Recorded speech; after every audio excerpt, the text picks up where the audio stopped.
mi pantalla? Sí, maestra. Gracias. Estábamos platicando ayer de lo que sucedía en el molino, ¿no? Cómo íbamos a utilizar en función de los movimientos que se generan por el propio movimiento del molino más el choque de las partículas dentro del mismo, cuáles son los parámetros de operación que vamos a analizar para el caso de los molinos, en particular de los de bolas, porque también toman mucho en cuenta el tamaño que tenemos de partícula y el tamaño que tenemos de las bolas que están contenidas dentro del molino. ¿De qué material se imaginan que son las bolas? En los molinos de bolas, valga la redundancia. Yo creo que de acero con, pues no sé, algunas aleaciones duras. Algunas selecciones duras. Con magnesio, con carbono, no sé con qué más. Quizá de plomo, ¿no? De plomo. ¿Por qué de plomo? Plomo es más blando, no creo, la verdad. Sí, el tema aquí es siempre recuerden que cuando ven a ver, por ejemplo, ¿se acuerdan que cuando veíamos dureza teníamos que medir con un material, ya fuera la uña o una pieza punzocortante que fuera más dura que lo que íbamos a utilizar para hacer como que una especie de escala, ¿no?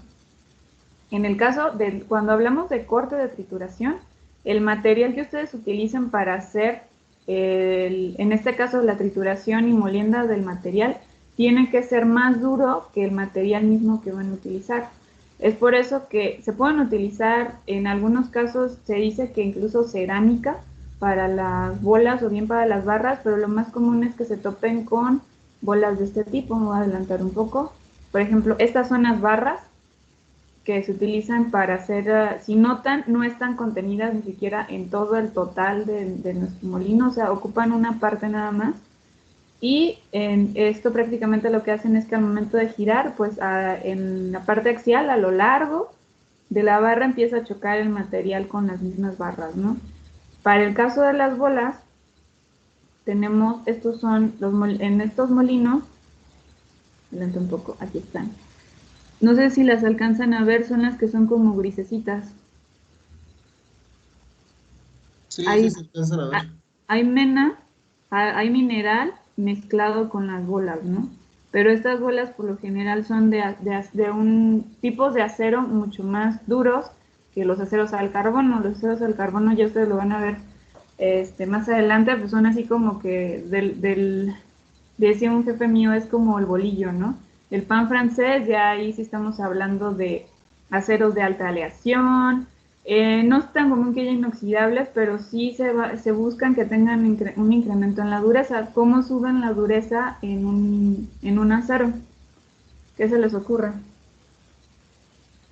Ya vieron comportamiento, así que ya me pueden contestar. Con tratamientos, Un algún tratamiento. tratamiento térmico me puede ayudar para elevar su dureza. Y pues aleaciones con otros elementos, pero no estoy muy seguro qué. Sé que el magnesio hace más duro el hierro, pero no sé qué otros. ¿Alguien?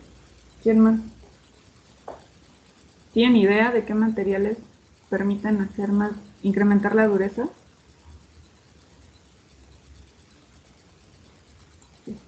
Sí, quiero que les aparezca completo. Ah, esta vez.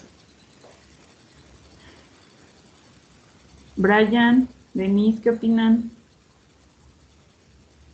Erandi, ¿qué le pondrían a ese material? ¿O eso no lo han visto en comportamiento? Les estoy hablando en chino. De hecho, no lo hemos visto eso. Ah, ¿no lo han visto? Lo que pueden utilizar para las bolas, por ejemplo, tanto barras, bueno, ahí ya depende del material que estamos triturando, ¿no? Pero una de las cosas que se utilizan para poder incrementar la dureza, les voy a dar un spoiler que al final van a ver más adelante, seguramente. Ay, ¿por qué no me parece aquí? En este caso, en un segundo porque no estoy contestando mi inestables. Aquí está. El cromo, el molibdeno, el níquel. ¿Qué más? ¿Qué tienen los inoxidables? Cromo, molibdeno, níquel. El manganeso ayuda, pero la verdad es que no tanto como cualquiera de estos. Todos este tipo de elementos son formadores de carburos. Entonces, titanio se les agregan a los aceros y lo que incrementan prácticamente es la dureza. Como tú dices, también puede ser a través de un tratamiento térmico, ¿no? ¿Cómo se llama ese tratamiento térmico?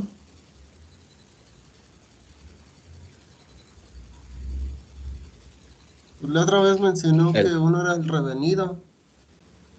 Ese Yo es lo para bajar la pregunté, dureza. o es parte de algo, algo Para así. promover temple. Temple, ándale, Jorge, muy bien. Temple. ¿Qué hace el temple? Aumenta la dureza también. ¿Cuáles son los? Es más, puede, ustedes si en algún momento les llama la atención, pueden diseñar el tipo de material que se va a utilizar para poder hacer esta molienda. ¿Por qué es tan importante? Porque si no tiene una dureza suficiente, por ahí mencionaban el plomo, el problema del plomo y todo ese tipo de aleaciones es que tienden a ser, no, bueno, para las características que nosotros necesitamos de plasticidad sobre todo y que lleguen, tengan la capacidad de absorber la energía, no podemos tener una aleación que sea dúctil, ¿no? Aquí tenemos que irnos completamente a las aleaciones duras. Si hablamos de aceros, ¿ya vieron nomenclatura ahí sí SAE? ¿Todavía no? ¿Tipos de aceros? No, profe. Vale. No, todavía no sabemos de eso. Bueno, les voy a contar este spoiler también. De una vez les sirve. La clasificación más común, no es como que la mejor, sino la más común se llama ICISAE y aquí vienen diferentes nomenclaturas de aceros. Los más, como les decía, el bolillito o el más facilito son los aceros que tienen principalmente porcentajes de carbón en cuanto hasta donde permiten el carbón, ¿no? Hasta qué porcentaje de carbón se considera un acero. 1.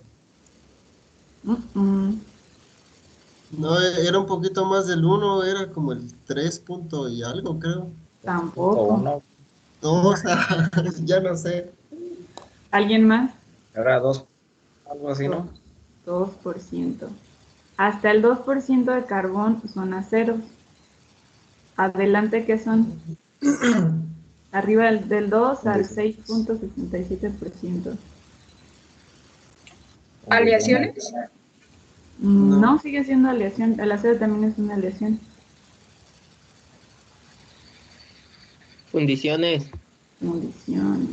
Es una función. ¿Ya lo googleaste, Jesús? No, no es cierto. No, nos lo dio Marco en el curso de metalografía en el cuando estuvimos en primer semestre. Muy bien, exacto. De punto 0,008 a 2% son aceros. Del 2% en adelante, si un día les dicen, ay, es que tienes un acero 2.5, error, eso no es un acero, eso es una fundición. ¿Se podrían utilizar fundiciones aquí? Son duras porque acuérdense que entre más carbón tiene una aleación, ya sea un acero o una fundición, pues sí, efectivamente, mayor es la dureza que van a tener. Entonces, el tema aquí, uno de los problemas es que en el caso de las fundiciones, para todo lo que es abrasivo, prácticamente lo que es de roce, o incluso lo que es cincelado, o otro es cizallado, un sinónimo de cincelado, porque prácticamente ocurre son como, si ya lo vieron en física, habían como que vectores de tensión, ¿no? Porque esos ángulos generan también algo muy similar a la abrasión, pero con un ángulo determinado. Todos estos movimientos que ocurren tienen un impacto en el desgaste de estas bolas, ¿no?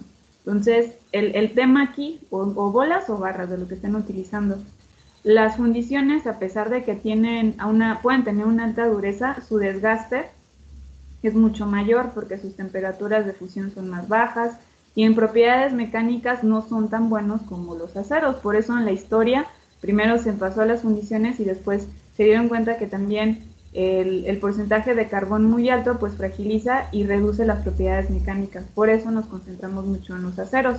Sí hay cosas en las que sí o sí se tienen que usar fundiciones, pero la particularidad que tienen es que las que van a utilizar aquí son aceros. Si aquí nos vamos y les hablo de un acero 10, vamos a irnos en un 10-18. Les digo, oigan chicos, fíjense que las bolas que utilizan en el molino se encuentran en este. Les estoy diciendo que entonces ese acero tiene 0.18 de carbono. Puede tener manganeso, silicio, el que ustedes gusten y manden, vanadio, bueno, vanadio muy poquito, pero prácticamente estos son los aceros más simples y llanos que hay. Todos los que estamos hablando que tienen manganeso, silicio, aluminio. ¿Alguien falta de entrar? Ya están todos ya. Y entonces si les digo ahora, no, ¿saben qué? En realidad tenemos que aumentar la dureza de las bolas en el molino y utilizar un acero, ahí sí sabe 1080. ¿Qué porcentaje creen que estamos hablando de carbón?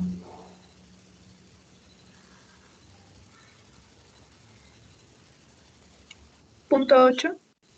0.8, exacto. Palomita. Esto es sobre todo para que ustedes identifiquen cuáles son los que se van a utilizar aquí. Probablemente estos o algunos que ya estén combinados con otros elementos que les aumenten, como les decía, cromo, molibdeno, níquel, titanio, que ayudan a aumentar. En el manganeso también ayudan las propiedades mecánicas, pero el tema aquí es que si necesitamos sobre todo cuestiones de dureza, sí nos estamos concentrando principalmente en esto. Estos son los que vamos a utilizar dentro de la... Esa es una de las cosas, ¿no? El material o el tipo de acero que se va a utilizar para poder hacer la molienda. Pero también tenemos que considerar la rapidez o la velocidad con la que se está moviendo. Ese es otro parámetro en el cual vamos a definir, y era lo que estábamos hablando el día de ayer, la velocidad en la que va a dar vuelta este molino para hacer, número uno, que sea lo suficientemente alta como para que permita el impacto entre la bola y el material, pero no tan rápida como para que tengan una velocidad tan alta que, como les decía, se pegue aquí, ¿no? O sea, gira tan rápido, no sé si les ha pasado con las secadoras centrífugas. ¿Alguien tiene una de esas en su casa? ¿O han visto en las lavanderías cuando giran súper rápido casi al final para dejar la ropa casi seca? ¿Qué pasa con la ropa? ¿Hacia dónde se va? Se pegan las A la paredes orilla. Queda aquí, ¿no? Entonces, sí, si ya tenemos aquí pegado el material, si está todo pegado en las orillas, no se va a hacer la cascada de la que hablábamos, ¿no? O la catarata. La cuestión aquí de calcular la velocidad a la cual va a operar el molino es precisamente para evitar este efecto, que llegue a una fuerza centrífuga tan grande que ni siquiera estén triturando y todo se quede acá. Y donde no se trituren, que son las zonas muertas, no pasa absolutamente nada. Por eso, prácticamente para calcular la velocidad, solamente tienen que conocer el radio o el diámetro del molino que van a caracterizar. ¿Cuánto de estas bolas se van a cargar para evitar también que se genere una velocidad tan alta? Pues eso va a ser en función del volumen, el volumen del molino y el peso específico. Si hablamos de 7.85, aquí está mal, es fierro, pero en realidad no es fierro, o sea, es ferro. Ahí está entre que si es correcto decir fierro o hierro, pero bueno. Este 7.85 es la gravedad específica, el peso específico, gravedad específica, porque prácticamente se lo consideran, puede ser, ¿se acuerdan? Hablamos en kilogramos sobre metro cúbico. Bueno, más bien este está en gramos sobre centímetro cúbico. Y los metros al cubo dependen de lo que hablábamos el día de ayer, la longitud del molino y el diámetro. Esas son las cosas que vamos a utilizar para calcular entonces. El ACB es la carga de las bolas. Este valor es fijo, punto 2044 por el peso específico, lo que vamos a agregar, ya sea el acero o el tipo de material que estamos utilizando.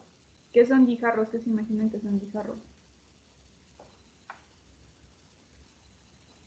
¿De qué me suenan?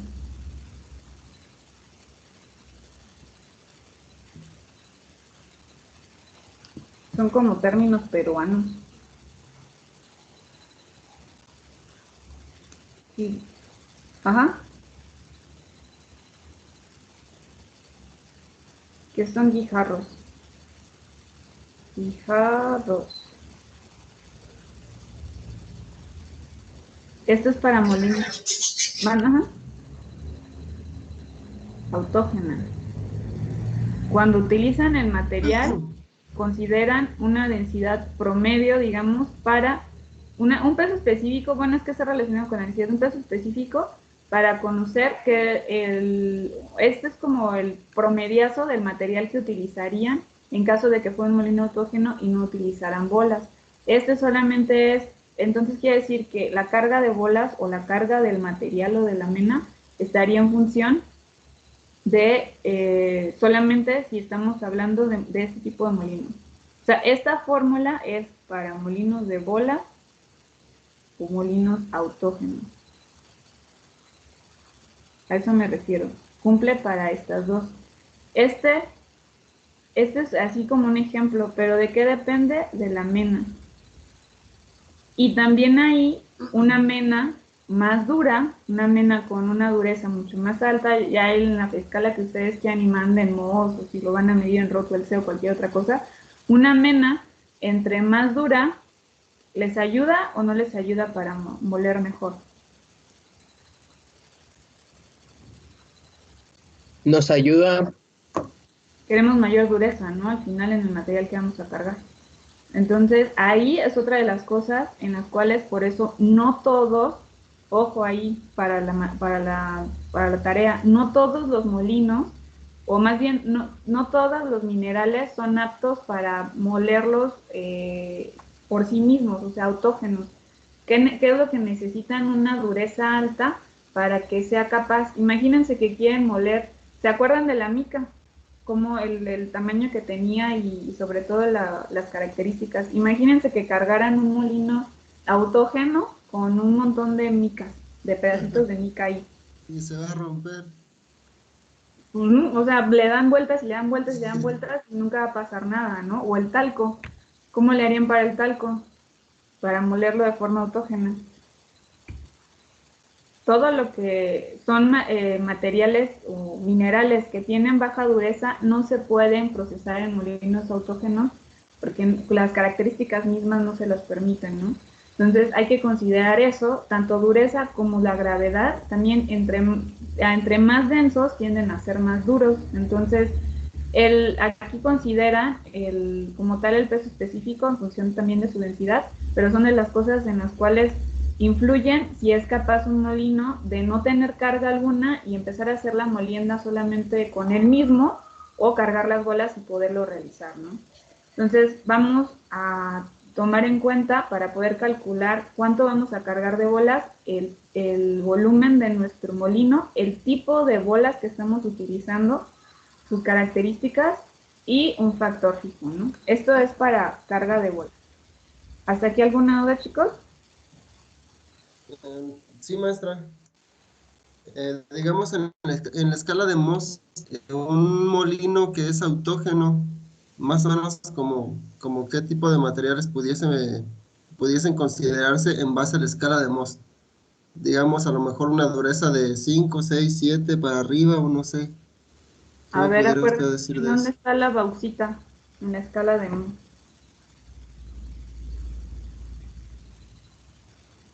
¿No tienen ahí su tablita? ¿De la escala de Mohs? Ajá. Les voy a pasar una. Bueno, hay un montón. Hasta en Pinterest tienen ahí las tablitas. Fíjense, según aquí, la bauxita tiene alrededor de 9. Ok. El ferrosilicio, esta es una ferroaleación, entonces a lo mejor esta ya no pueden caracterizarla por... Bueno, sí, prácticamente si lo tienen también, pero debe estar entre las altas. El asbesto es también un tipo de mineral, la roca sílice, un cuarzo. ¿Cuánto tiene el cuarzo de 7. 7? La escoria es una mezcla de sílice, de alumino, o similar a la bauxita, de MgO, MnO. Va a estar duro entonces. Entonces, imagínense, en toda esta Gacho. mezcla, pues también incrementa, ¿no? Dolomita, ¿cuánto tiene?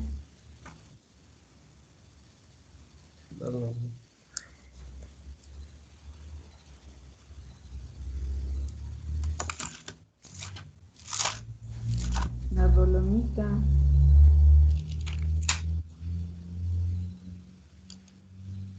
Esa está entre 3.5, aquí 3.5 y 4.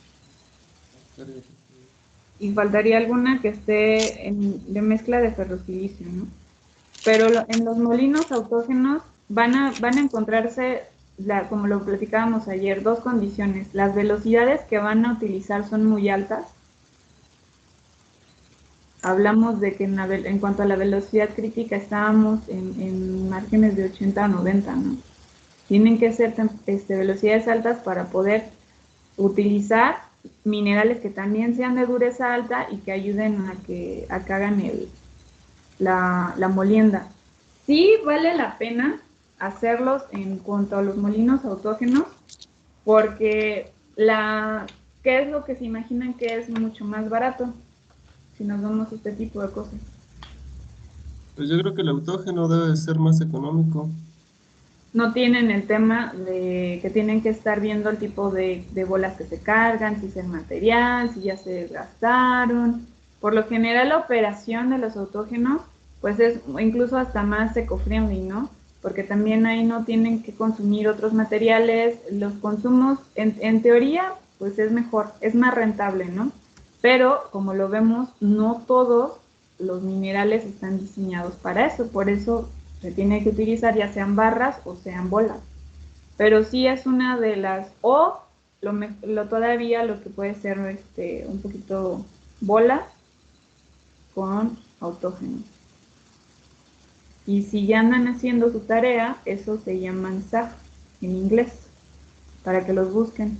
Encuentran muchísima más información en inglés que en español. En español, como les decía una vez, como hay mucha gente que de Perú, de Chile, de Sudamérica que se dedican a este tipo de cosas, pues luego meten términos así súper raros, como lo de guijarros que veíamos hace rato.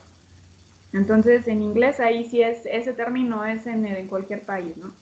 Pero no sé si encontraron entre los que se utilizan de semiautógenos, pues pueden encontrar una mezcla mucho más alta del mineral, pero también tienen una carga de bolas que les ayuda a mejorar esa trituración, pero no es comparada con la carga de bolas que tenemos en el caso de los que sí son propiamente de bolas. Y pues para ejemplificar eso vamos a hacer un bonito ejercicio antes de pasar a la otra clasificación.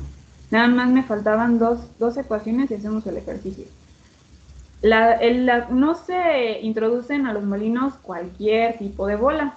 Si les pregunto de qué tamaño se imaginan que son, pues ahorita lo vamos a calcular precisamente el diámetro que se necesita en pulgadas para poder hacer la trituración. ¿Por qué?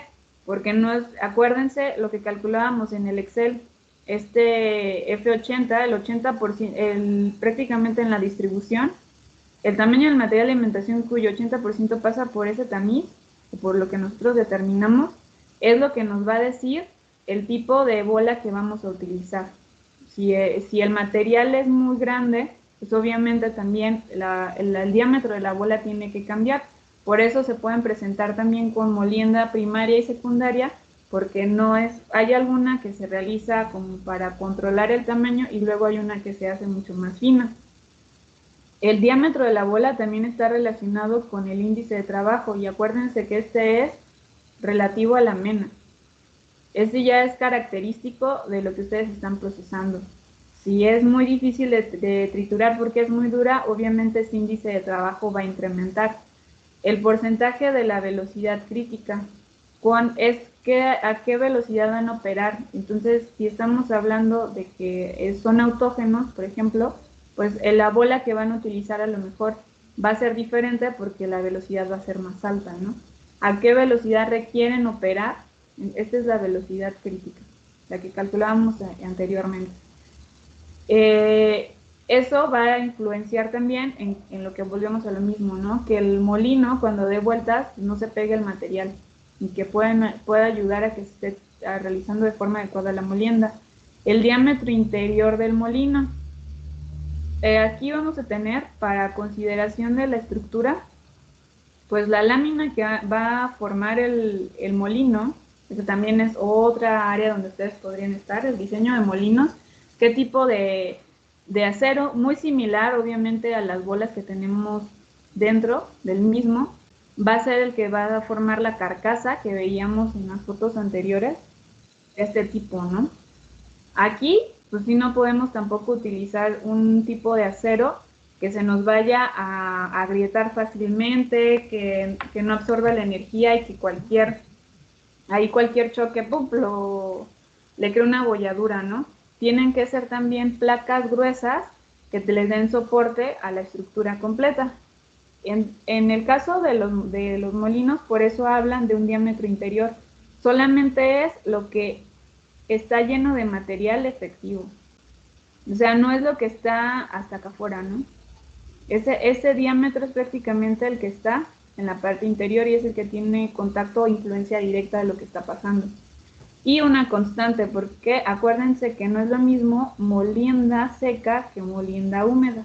Esta constante varía y eso ya se debe conocer dependiendo de lo que estamos operando, ¿no? Cambia el valor de K. Si es una molienda vía seca, entonces nos vamos a topar con que el tamaño de las bolas que vamos a agregar, pues tienen que ser más altas porque va a ser más difícil. Es más fácil hacer la molienda vía húmeda que vía seca. No nos falta nadie, ¿no? El último que vamos a hacer para calcular esos famosos HSP, que sacábamos también en trituración, están más relacionadas con el volumen. Este es el mismo volumen del que hablábamos de nuestro molino. Una constante, esta prácticamente queda igual, y el punto 85, porque aquí, así como veíamos los factores de seguridad, ¿se acuerdan en la trituración? Aquí considera este factor como punto 85. Todos estos, este y este son fijos. Entonces, ¿de qué depende prácticamente lo que vamos a estar operando nuestro molino? Pues de lo que nosotros consideramos como el volumen. A medida que este aumente nuestra longitud y nuestro diámetro, pues prácticamente estamos hablando de que vamos a requerir más energía. Pero bueno, la L y la D también igual dependen del tipo de molino que estemos haciendo, ¿no? Al final están relacionados con lo que vamos a calcular. Aquí lo veíamos cuando son cortos y la relación entre la longitud del molino y el diámetro es menor a 1, entonces hablamos de molinos cortos, molinos medios o molinos largos. En los molinos largos, como hablábamos la otra vez, son muy características las barras y así nos vamos, ¿no? Los medios pueden ser de ambos y los molinos cortos ayudan mejor cuando estamos haciendo molienda con bolas. Go, que era también de la gente que les gustaba todo este tipo de cosas, así como Bond y Rittinger, él decía, bueno, lo vamos a hacer, y esto lo sacaron a través de diferentes pruebas, ¿no? El consumo, si notan, estas fórmulas se parecen mucho a las que utilizábamos en trituración con la nueva superficie. Solo que aquí lo hace él solamente en función de la longitud del molino que se está utilizando y el diámetro. Pero lo que él postuló es que prácticamente el consumo lo podía calcular en función, es directamente proporcional tanto al diámetro como a la longitud, ¿no? Pero en diferentes pruebas donde se estuvo variando precisamente esto, se llegó a la conclusión de una fórmula mucho más fácil, que es la que nos permite. Y esta al final engloba tanto la longitud como el diámetro, porque tenemos que calcular a partir del volumen de nuestro molino cuál es la energía que vamos a requerir para que este pare. Pero para que quede un poco más claro, vamos a hacer un ejercicio. Vamos a hacer 2 ejercicios. Vamos a hacer el primero. ¿Ya anotaron las fórmulas? Voy a regresar hasta aquí. Me dicen cuando...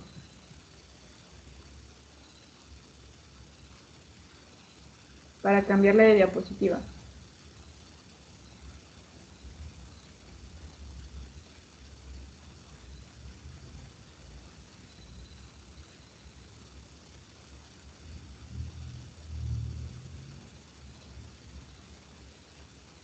¿Ya le puedo cambiar?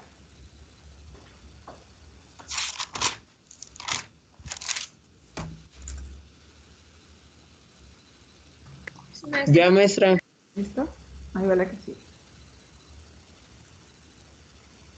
Fíjense también, importante, en las unidades que se utilizan, ¿eh? Pies, gramos sobre centímetro cúbico, kilowatts, o bueno, kilowatts hora por tonelada, en micras, y el diámetro en pulgadas, para que lo tomen en cuenta. Maestra, Mande. el WI, o sea, el índice de trabajo, como menciona, ¿es hora sobre tonelada o nada más lo menciona, o nada más lo trabaja ahí como kilowatt sobre tonelada? La unidad correcta es kilowatts hora por tonelada. Ok, pero ¿eso qué significa? ¿Que ahí lo vamos a tomar así, como kilowatts hora por tonelada sobre tonelada? Sí, aquí se tomaría así como se reporta, ya sea como si ustedes lo calculan o se los da una tabla, dependiendo del material que vayan a triturar. Lo toman como kilowatt hora por tonelada. Le pregunto porque en una de las fórmulas que teníamos, sí lo considerábamos las horas y en otra no la considerábamos. En el índice de Pont es donde creo que sí se consideran, pero no recuerdo bien porque usted nos dijo que nos iba a pedir solamente un índice de trabajo. Ajá, en kilowatts hora por tonelada. O sea, pueden ser, voy a regresar un poco más, aquí están. Si notan, la unidad en la que se reportan son kilowatts hora por tonelada. En micras a la 0.5. Entonces puede ser que tomen un valor de los que están aquí, que les digan, ¿saben qué usted calcula, a ver, ingeniero en materiales de Tec Morelia, quiero poner un molino para moler coque. Calcula entonces cuáles son el tipo de bolas que voy a utilizar, el diámetro y la carga, y pueden utilizar este valor o pueden aventarse una prueba y calcularlo a través de esta fórmula. Acuérdense que era el consumo específico. O sea, esto venía de una prueba en la cual ustedes tenían una potencia o un consumo de kilowatts hora en vacío y una potencia en operación. Entonces, si hablamos de potencia, hablamos de kilowatts o de HP. Pero si hablamos de índices de trabajo, tienen que ser reportados en kilowatts hora por tonelada. No sé cuál es la que les dije que era en kilowatts hora. Eso fue porque después, para poder sacar los kilowatts, esto se tiene que multiplicar por las toneladas por hora. Y así es como se obtienen los kilowatts que después convertíamos en HP. Me imagino que te refieres a eso. ¿O no? Pues sí, realmente solamente por el hecho de saber si voy a considerar las horas o no las voy a considerar. porque luego pues me puedo liar, ¿no? Con algún aspecto así. A lo mejor me hubiera podido decir, no, pues nada más divides entre las horas para eliminar las horas o la multiplicas por las horas para que aparezcan las horas dentro del WI que estás considerando. No, porque, Porque bueno, en la fórmula que me está dando ahí, pues no aparecen las horas, entonces pues ya no sé. no, no, en este está aquí. Aquí son kilowatts, el índice de trabajo se reporta en kilowatts hora por tonelada. O sea, por O sea eso, que ahí está mal entonces. sí, por eso lo puse Ah, aquí, ok. kilowatts hora por tonelada. Ah, perfecto. Ya está. Y vamos a hacer, bueno, ¿esta ya la anotaron? Mm. Sí, maestro. Yo todavía no acabo, maestra, permítame por favor tantito. Ok.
Listo, maestra, muchas gracias.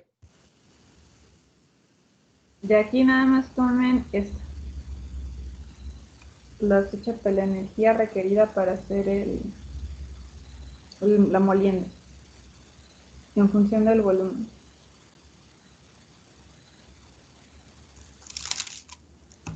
Maestra, Sí, disculpe, ¿estas diapositivas en dónde están? Lo que pasa es que no me aparece ninguno de los dos archivos que ha subido. había una versión en la de general, pero de todos modos, ya técnicamente esto es de lo último de Molinda, entonces terminamos una parte hoy y se los cargo ahorita, pero como material para que ya no haya confusión. Se había cargado porque como la reunión recurrente está en general, ahí había uno, no sé si todavía está, o ya se borró. Sí, aún está. Ah, ok, pero las anotaciones que hemos hecho no están, entonces se los voy a actualizar. Porque Gracias. comparto las diapositivas, pero no en Teams, por eso no se estaban guardando la nueva versión.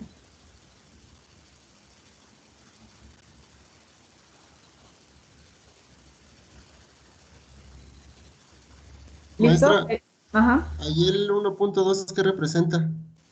Es un valor fijo.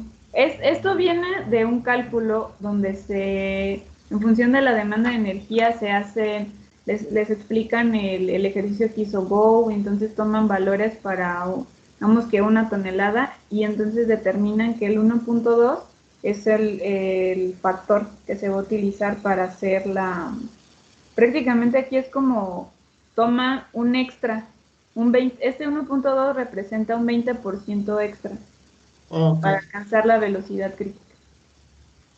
ya, Pero ya queda entiendo. fijo. Esto es una constante. Ah, ok, muy bien. ¿Y del punto 85? El punto 85, consideran para efectos de eficiencia. Por eso se divide entre punto 85. Ok, gracias.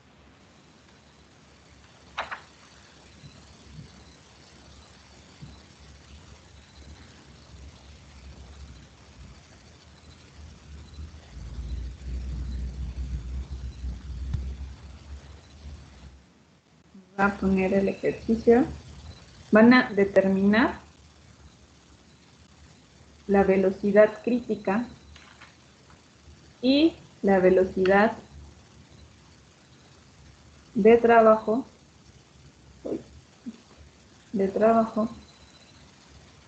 estamos hablando de un molino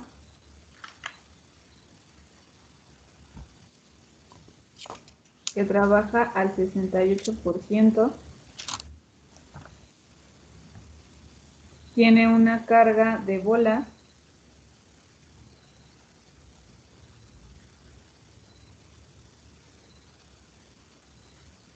en las cuales es una densidad de 7.85 toneladas por cúbico, y el molino mide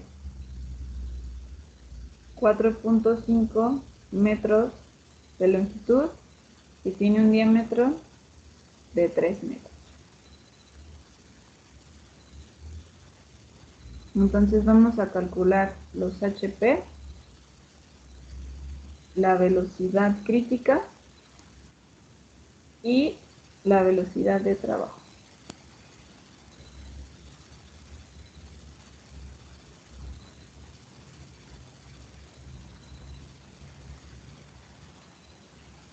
¿Cómo calculamos la velocidad crítica?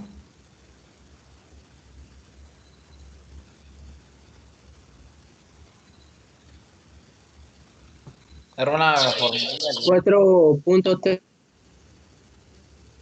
Era 40 sobre la raíz del diámetro. Ajá, 42, sí. 42.3 entre la raíz del diámetro.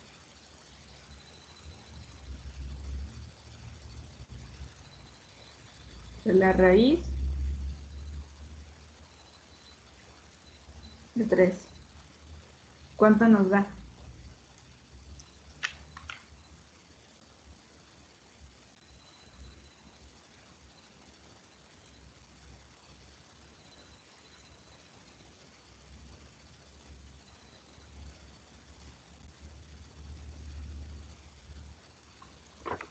$24.42. 4.42 revoluciones por minuto. Para un diámetro de 3 metros, la velocidad crítica, en el caso de este molino de bolas, tendría que ser 24.42. La velocidad de trabajo. Vamos aquí abajo.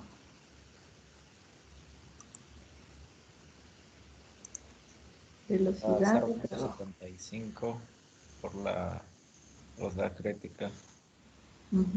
Pero fíjense, aquí ya les decía, aquí ya les di un valor. Acuérdense que hay una, esta la pueden tomar, 0.75, si no les dan el valor, porque prácticamente toma la mitad. Recuerden que bolas opera de 70 a 80%. O sea, es el rango en el cual se encuentran los molinos normalmente, 70-80% de la velocidad crítica.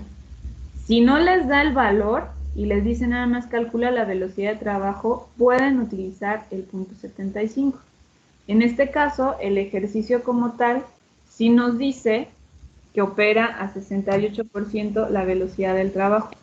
Entonces, el trabajo es 0.68 la velocidad crítica. Entonces, aquí podemos utilizar ese valor. Quiere decir que está operando un poco más abajo de lo que tendría que operar por 24.42 revoluciones por minuto, y la velocidad de trabajo va a ser 0.68. Entonces hay dos escenarios. Uno, que tomen el de la fórmula. Si no les dicen a qué porcentaje está operando el de la velocidad crítica, o dos, que sea ya un dato que les den, como en este caso. Entonces, si lo tomamos así, va a ser menor, ¿no? ¿Cuánto les da 0.68 por 24.42? 16.6. 16.6 revoluciones por minuto.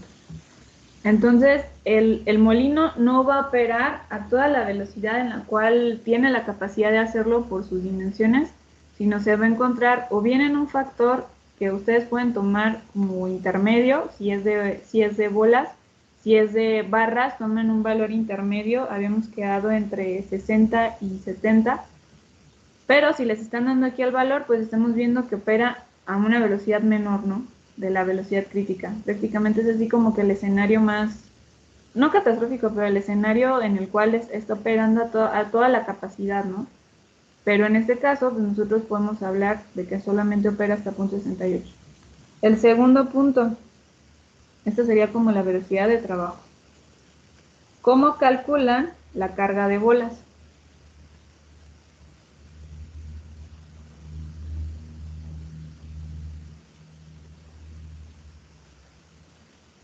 Punto 2044 por el volumen del molino por, estaba como, vamos a ponerle aquí como la gravedad específica, estaba así, en metros cúbicos. ¿Cuál es el volumen de nuestro molino?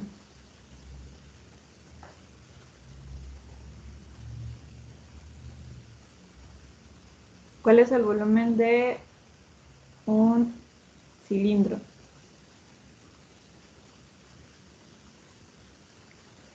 Base por altura. ¿Mandé? Pi por Cerca. diámetro al cuadrado sobre 4.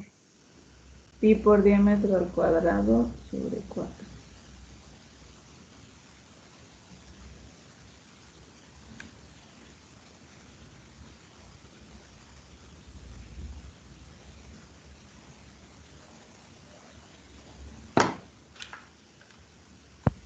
Ahí le falta multiplicar por la altura también, ¿no? Altura. Maestra? Así es. Sí, Así es, eso es el área. exactamente. ¿Cuánto tenemos de altura? 4.5. A mí me salió 31.1 ya en total. Metros cúbicos, ¿no? Esto es lo que vamos a poner acá. Punto 2044 por 31, 1, por la, en este caso, el peso específico o la gravedad específica. En este ya lo estaba dando el ejercicio, ¿no? Les puso toneladas por metro cúbico. Así ¿de dónde sale este dato? Pues de la caracterización del material que se van a utilizar. ¿Qué es lo que pasa normalmente al proveedor, al que le compran, si no compran el molino completo y nada más le compran las bolas que van a utilizar para triturar, pues él les puede decir, estas bolas son, no sé, de un acero de alta aleación y tienen este peso específico, esta gravedad específica, y es la que van a utilizar para hacer el cálculo. Por eso también es bien importante el material que se va a utilizar para hacer la carga de las bolas, porque a medida que su gravedad sea menor, sea mucho más ligero el material que ustedes cargan, si de repente le dicen, ¿saben que sale muy caro utilizar ese tipo de acero y vamos a cambiarlo por uno común y corriente, un 1018? Aquí el tema es que van a tener que hacer una carga de bolas mucho más grande para poder hacer esa molienda, ¿no? Por eso aquí este está muy relacionado con el material de las bolas, ¿no? ¿Qué es lo que podría hacer aquí? O que, como les decía, o que el proveedor se los dé, o que les digan es un acero, no sé, 1045, y que entonces ustedes tengan que buscar la gravedad específica para este material. Aquí, pues está fácil, porque ya prácticamente nos lo dieron. Y entonces aquí, ¿cuánto les da la carga?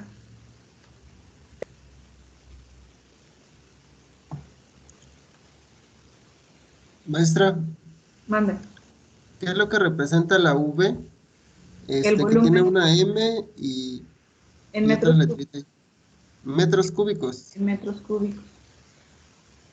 Aquí es importante que todas las unidades sean las mismas, porque si este está en metros cúbicos, prácticamente este también tendría que estar en metros cúbicos para que tu carga sean toneladas. Si por el contrario consideras esta como gramos sobre centímetro cúbico, entonces tienen que convertirla a las mismas unidades para que puedan quedarle, la carga en bolas siempre va a estar o en gramos, pero pues les va a salir un supernumerón, o en kilogramos o en toneladas. ¿Qué es lo más común? Que se haga en toneladas, porque pues si estamos hablando de, no sé, 100 o 200 bolas que se cargan de acero, pues sí estamos hablando de un peso considerable, ¿no? Entonces, aquí lo puse para efectos de que se les haga más fácil, calcúlenlo en metros cúbicos, pero pues prácticamente si en dado caso se presenta que la gravedad específica se las dan en gramos sobre centímetro cúbico, o convierten esta a kilogramos sobre metro cúbico para que coincida con los metros cúbicos, ¿no? Es como referencia. ¿Es válido que lo hagan en gramos, kilogramos, toneladas? Sí, no hay problema. Siempre y cuando sean las mismas unidades para hacer los despejes y les queden lo mismo. Si no, les van a quedar esos numerotes que sacaban en la densidad de por 10 a la 8, ¿no? Cosas así. ¿Cuánto les dio aquí? Me dio 49.90. 49.90. Vamos a decir casi 50 toneladas de bolas de acero. Y se pueden imaginar 50 toneladas de puras... ¿Cuánto pesa un auto? ¿Habían dicho la otra vez cuánto pesaba? Cuando... O bueno, o lo hacemos otra vez en sacos de cemento. cemento, ¿no? A ver, ¿cuánto me dijeron? ¿50 kilos? Sí. Maestra, deben de ser muy grandísimos esos molinos. Pues sí, precisamente para hacer esa carga estamos hablando de 3 por 5 metros, o sea, son, imagínense, y eso es el diámetro interno, era lo que les comentaba, o sea, es la parte que tiene el contacto directo con esto, ¿no? O sea, ya no hablemos del espesor que tiene en cuanto a la placa que van a utilizar aquí, ¿no? Entonces, por eso sí, en sí estamos hablando de longitudes de 3, de 5, de hasta 7 metros. Aquí le hacemos como que el cálculo como de 7, ¿no? Y este es de los más grandes. Mañana no, porque mañana no hay clases. Mañana no hay clases, no les había dicho, ¿verdad? Bueno, conmigo no hay clase a la 1. Nos veríamos hasta el día viernes. Pero aún así, si tienen oportunidad, entren al webinar que está mañana para la 1:30. Aunque sea media hora, porque está de 1:30 a 3. Ok. Que nos falta los HP. Ese ya está más fácil. ¿De ese es del que vamos a hacer el resumen, maestra? Sí, Ok.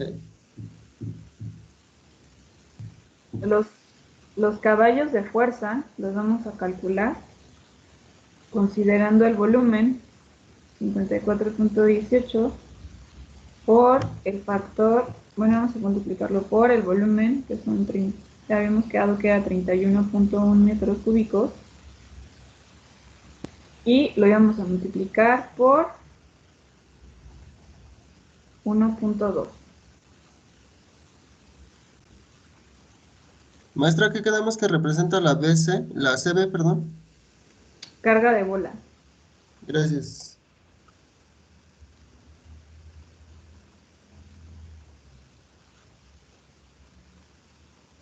Velocidad de trabajo.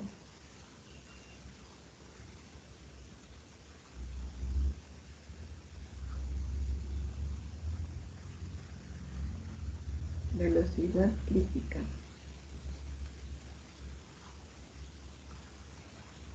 Volumen del molino. Aquí está. ¿Cuánto les dio aquí, chicos? Me da 23.78. 23, ¿qué, perdón? 23.78. Bueno, vamos a ponerlo.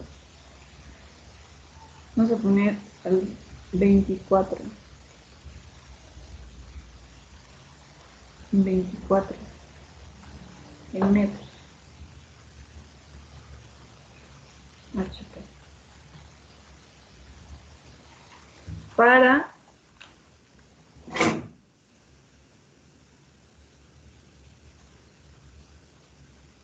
este molino, ¿no? ¿Qué es lo que requerimos? Si notan, es muy parecido. La velocidad crítica prácticamente es similar a la que teníamos acá. Bueno, estas son revoluciones por minuto. Pero prácticamente los HP a los que va a operar, a los que puede operar la máquina, considerando ya este factor para alcanzar la velocidad crítica,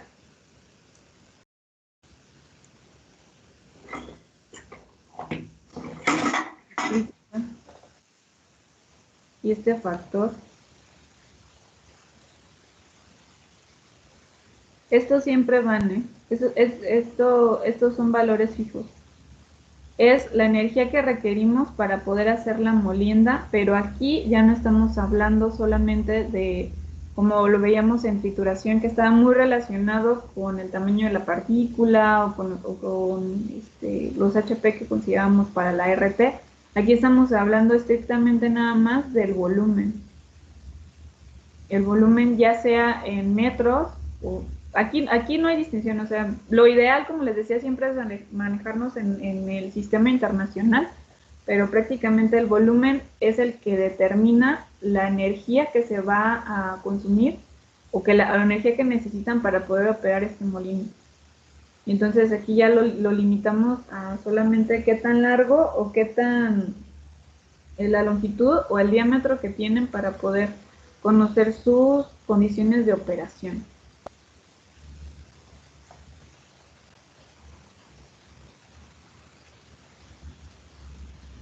¿Alguna duda, chicos?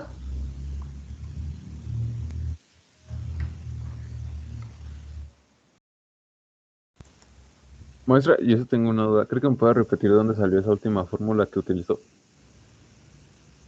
¿La de los HP? Sí. En este caso, bueno, cómo se determinaron estos valores fueron a través de pruebas controladas que se realizaron, porque originalmente la fórmula consideraba el diámetro y la longitud. Entonces hicieron unas pruebas y ahora el diámetro y la longitud lo transformaron a volumen. Pero esta es fija, era lo que les decía, prácticamente este valor de la velocidad crítica extra que se toma en cuenta y la eficiencia que o el factor de seguridad de 0.85, eso siempre quedan igual para estos molinos, para los de bola. Van a considerar este valor. Eso también es importante que lo consideren. Esta fórmula la vamos a aplicar para molinos de bola. Pero así como la verdad sí viene un despeje, ¿no? O sea, el desarrollo como tal para llegar a esta fórmula viene de pruebas que se realizaron. Pero no cambia, o sea, no es como que se afecta un factor y ya te da diferente completamente. Esta es la fórmula en literatura que está reportada y que pueden utilizar para calcular la energía requerida de los molinos.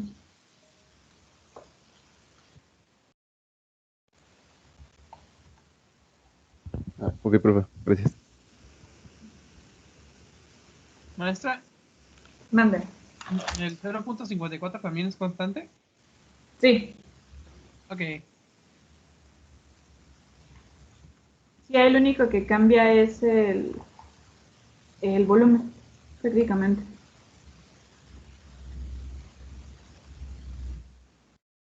Iba a mostrar, bueno,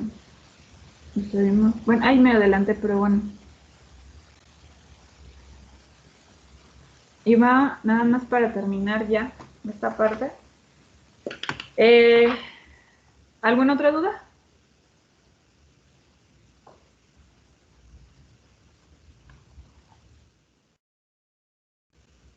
No, maestra, todo bien.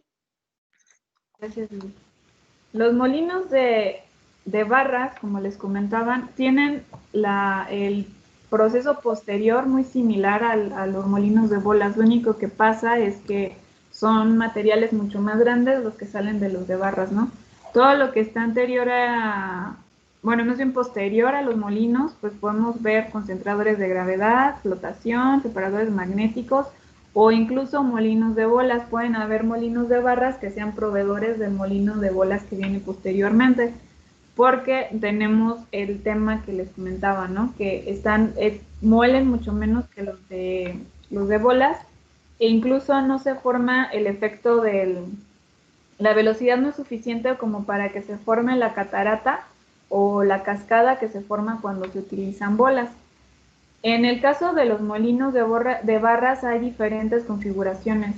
Puede ser que tengan una descarga en el centro o que las tengan en otros puntos dependiendo de la alimentación donde se haga, ¿no? O sea, puede ser que si tienen una descarga central periférica, están cargando de un lado y del otro, empiezan a girar y en el centro es donde realizan la descarga del material, dependiendo si ya después sigue a otro molino de bolas o ya se manda directamente al proceso de concentración.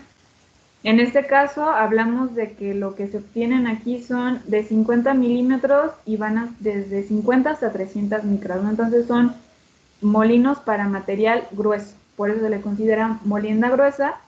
Se puede utilizar en húmedo y seco. Son altas velocidades relativas, ¿no? Porque realmente ya lo vimos, operan menos que los molinos de bolas, pero sí pueden cargar bastante material. Esa es una de las ventajas en comparación con los molinos de bolas. En el caso de barras, como no gira a una velocidad tan alta, sí permite que carguen mucho más. Pasa lo mismo con las trituradoras. Las trituradoras de quijada les permiten cargar más material, por ejemplo, que las de cono o las giratorias. Entonces pueden presentarse tres casos: que descarguen en el centro o que solamente carguen en un extremo y descarguen en el otro. En este caso puede ser para los que permitan, sobre todo, acuérdense que la descarga pues está muy influenciada también por qué tan grande se carga el material inicialmente, o puede presentarse una descarga de derrame, que en el caso de la húmeda les ayuda que todo lo que tienen de agua ahí mezclado con la mena, pues hace que puede elevarse el nivel y que entonces ahora en lugar de descargar por debajo, se haga como una especie de descarga. ¿Cuál es la mejor en cuanto a lo que estamos viendo de los tipos de molinos de barras y la descarga? Pues la que genere menos problemas operativos, porque en dado caso, si aquí tienen en la descarga y se tapa, porque también puede pasar que el material empiece a salir muy grueso, pues prácticamente ya no tienen que operar solamente tendrían que destapar y viene ahí como que un proceso medio complicado, ¿no? Sin embargo, solamente en el caso de la descarga, pues se presentan cuando sí tienen todo el material con agua, ¿no? Si no se forma una pulpa, que es la mezcla entre la mena y el material que les permite hacerlo. Aquí ya es más bien cuestión de operación, de cómo se acondiciona el horno. Entonces tenemos el de rebase, que es el que veíamos, en el cual hay como una descarga en un nivel superior, en el de periferia final y en el que está en el centro, ¿no? ¿Qué diferencias hay? Normalmente los tamaños de molinos son muy similares, las velocidades a las que operan son ligeramente mayores cuando son en las que descargan por el centro o por un extremo, pero el volumen sí cambia. Cuando es de rebase pueden cargar mucho más material que en el caso de bueno, están aquí entre el rebase y entre la periferia central, ¿no? O sea, pueden ahí tomar en cuenta el porcentaje que se hace de carga para considerar cuál es el que van a hacer. ¿A qué voy con todo esto? Que al final no se puede poner un molino de barras específico, sino tienen que tomar en cuenta qué tanto material van a procesar para poder definirlo. Aquí en el de bolas hablábamos de la dureza y del tipo de bolas que se cargan. Aquí sobre todo tienen que considerar el tipo de material en cuanto a la malla o el tamaño de molienda que tiene. En el caso, por ejemplo, de la periférica, pues les permite cargar material mucho más grueso. Sin embargo, en el caso cuando estamos ya en procesos más posteriores y estamos haciendo molienda mucho más delgadita, pues ahí en el caso de las mallas nos vamos ya entonces a partículas más pequeñas y pueden ser de rebase. Cuando son partículas pequeñas tienen que ir acompañadas de agua, por eso se le llama molienda húmeda. Si están moliendo mucho, entonces se forman muchos finos, y si se forman muchos finos, pues es muy fácil que se vayan a perder. Por eso esa tienen que humedecerlo para poder hacer el proceso. Esa es de las diferencias en el caso de que fueran barras. Realmente en barras no está así como que no tan complicado, sino como, menciona más que nada sobre cómo se descargaría el material, ¿no? O sea, es más enfocado a eso. En bolas sí veíamos que toma en cuenta la velocidad en la que gira, la carga que tenemos, la energía que vamos a requerir en función del volumen de nuestro molino. Y en este caso, pues ya lo hemos visto, ¿no? Operan a velocidades más altas, pueden hacer dos clasificaciones, tanto primaria como secundaria, dependiendo también de la carga que tengan de bolas y qué tan rápido operan. Y los autógenos, que de los que les hablaba, ¿no? Tienen que ser más pequeños para que precisamente el volumen que tiene en cuanto al molino como tal no les deje mucho espacio para que choquen, ¿no? ¿Y qué es lo que tienen que hacer en los autógenos? Asegurarse que siempre choque el material con el mismo material, o que choquen con bolas que vayan a estar ahí para ayudarles a hacer más fácil la molienda, ¿no? Entonces, sí es un proceso que ayuda bastante porque reduce el costo, pero también tienen que asegurarse que sea un material que sí se pueda triturar por sí solo, y considerar que también la granulometría puede cambiar dependiendo de qué tan duro sea el material, ¿no? Porque ese es el medio con el cual van a hacer aquí la molienda. Ya no tienen otro, a menos que sea semiautógeno, que les ayude a hacer todo esto, ¿no? Entonces, esas son las principales clasificaciones. También tienen sus tipos de descarga diferentes dependiendo del tipo de, si estamos hablando, en el caso de autógenos puede ser húmeda, seca o también una mezcla. Y bueno, ahí ya son como clasificaciones de cada uno de los tipos de molinos que utilizamos. Y esto ya lo habíamos visto. Y el tipo de circuito. Manden.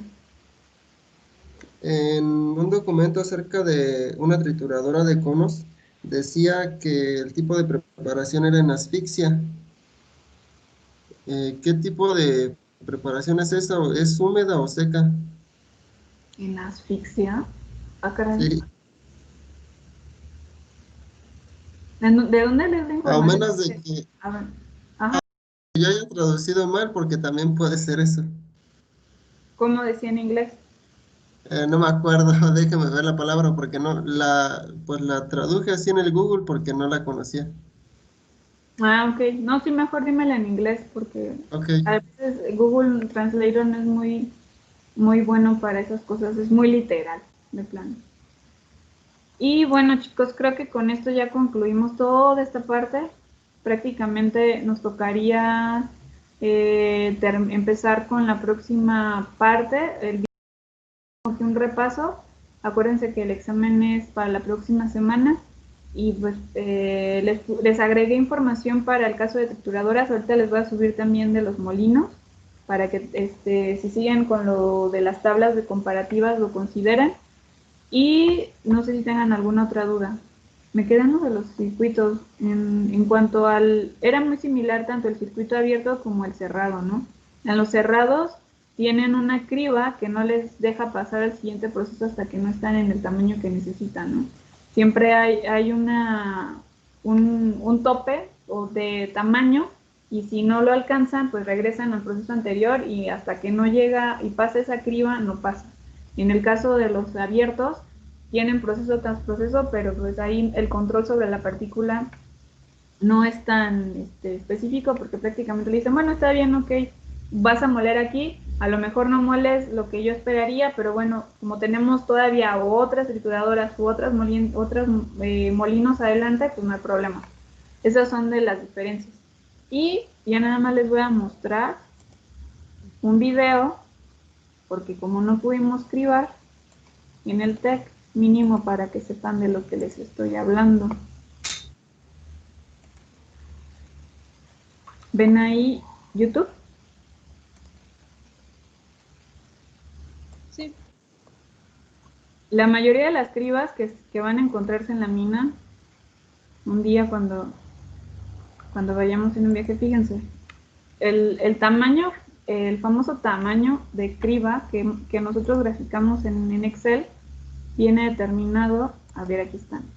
Si ven, las perforaciones son de diferentes tamaños. Todas las cribas, o la mayoría de las cribas con las que se van a topar, son vibratorias porque esa vibración ayuda a que puedan hacer más fácil la separación. Entonces, si notan, arriba están los gruesos y así se van hasta el final. Empiezan con las aberturas más grandes y así sucesivamente hasta las más pequeñas. Y si notan, hay una canaleta al final. Esa canaleta es la que recolecta el material que se queda en esta parte. Y así en cada una de las cribas que estén colocadas, ¿no? Aquí nada más tienen 1, 2, para 4 tamaños, ¿no? Pero ya ahí depende de la instalación si van a poner más o menos cribas, pero prácticamente las que están en tanto antes como después de las trituradoras y de los molinos son muy similares a estas. Aquí, este es café. Realmente no son minerales, pero operan exactamente igual. ¿Qué es lo que hacen? En el café clasifican también por el tamaño, ¿no? O sea, ahí lo que ellos necesitan es saber pues la clasificación similar a como ocurre en el mineral para conocer el proceso que viene posteriormente, ¿no? Esto es para café, pero funcionan exactamente igual las cribas si las buscan las de minerales, con diferentes aberturas.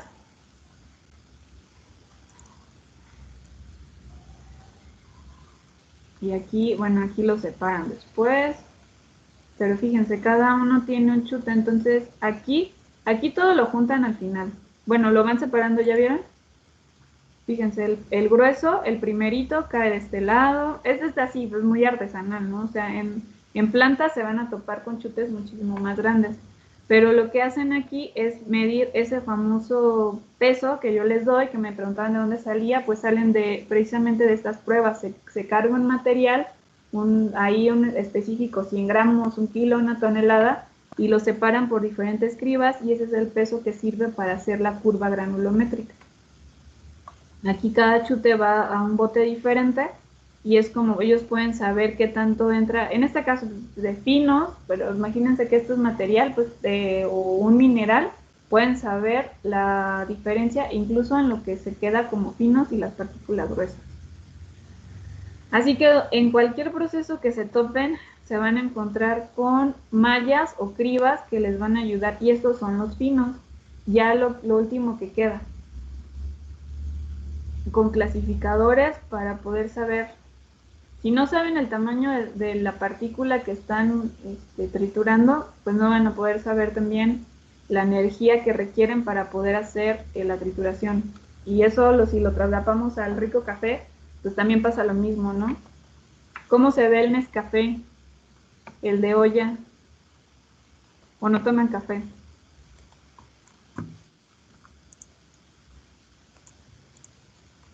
Yo no tomo café.